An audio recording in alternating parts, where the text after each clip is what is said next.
Vous êtes toujours dans le 64 minutes sur TV5 Monde, la chaîne francophone mondiale. Dans un instant, on va revoir l'essentiel, les temps forts de l'émission, mais d'abord un point sur les titres de l'actualité.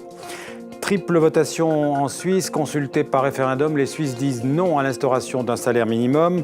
Plus surprenant, non à l'achat de 22 avions de chasse et oui au renforcement des lois réprimant la pédophilie. Si Jérôme Kerviel, l'ancien trader de la Société Générale pour l'instant en Italie, ne rentre pas en France avant minuit, il sera considéré comme fugitif par la justice française.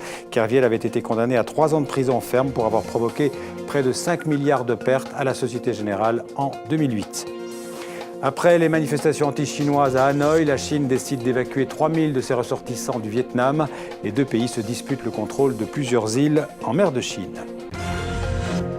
Comme promis, en 2 minutes, le rappel en images de l'essentiel de ce monde en français, ce que vous avez aimé ou ce que vous avez raté. Un résumé du 64 minutes préparé par Amélie Cano et Olivier Moisan.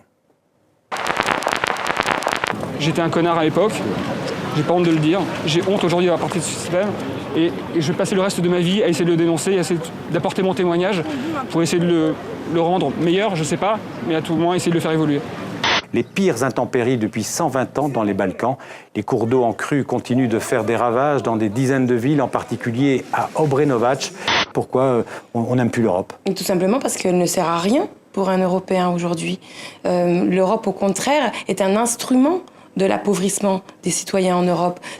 Cette désillusion, à mon avis, s'explique par une certaine déception liée d'abord à la gestion de la crise économique. Il n'est pas question de négocier avec les terroristes. Je pense que tout le monde l'a compris. C'est pour cela que nous avons fait la guerre au terrorisme au Mali.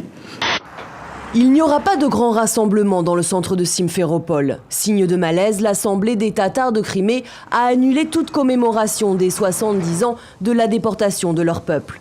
76% des votants ont refusé ce salaire minimum, près de 3 Suisses sur 4.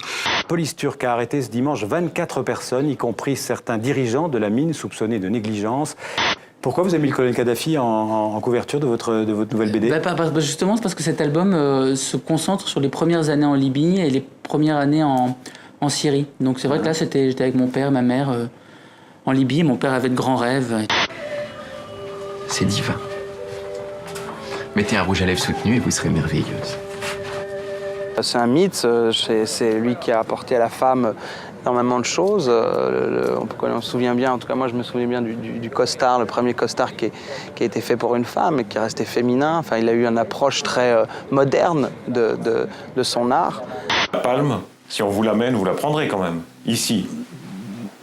Par esprit de contradiction, j'aimerais mieux qu'il n'y ait aucun prix. Ouais. Qu'il ne soit pas obligé de donner un petit prix, ou en général pour sa carrière, voilà, ou des choses comme ça, que je sens un peu désobligeant aujourd'hui.